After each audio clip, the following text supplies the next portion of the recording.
જય સહકાર તાજેતરમાં સમગ્ર રાજ્યમાં થયેલ કમોસમી વરસાદથી રાજ્યના ખેડૂતોને ઊભા પાકમાં ખૂબ મોટી નુકસાની થયેલ છે। આ નુકસાનીમાં ખેડૂતોને મદદરૂપ થવા માટે રાજકોટ જિલ્લા સહકારી બેંક એ હંમેશા ખેડૂતોની બેંક રહી છે।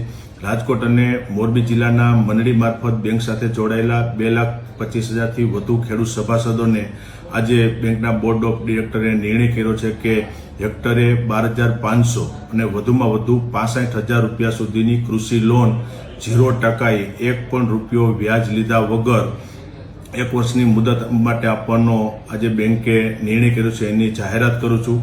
આ લોન યોજના માટે મંડળી મારફત જોડાયેલા ખેડૂતોએ જે તે ગ્રામ્ય વિસ્તારની મંડળીનો સંપર્ક કરવાનો રહેશે।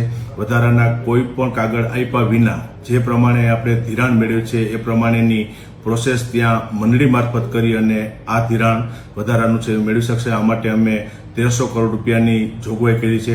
રાજકોટ જિલ્લા સહકારી બેંક હંમેશા ખેડૂતોની બેંક રહી છે અને આજે ફરી એક વખત બેંકે ઉદાર હાથે ખેડૂતોને પડખે ઊભા રહેવા માટે 0% 1 વર્ષની મુદત માટે મેક્સિમમ 65,000 રૂપિયા સુધીની 1,300 કરોડની જોગવાઈ કરી અને આ લોન યોજના અમલમાં મૂકી છે, એની આજે હું જાહેરાત કરું છું।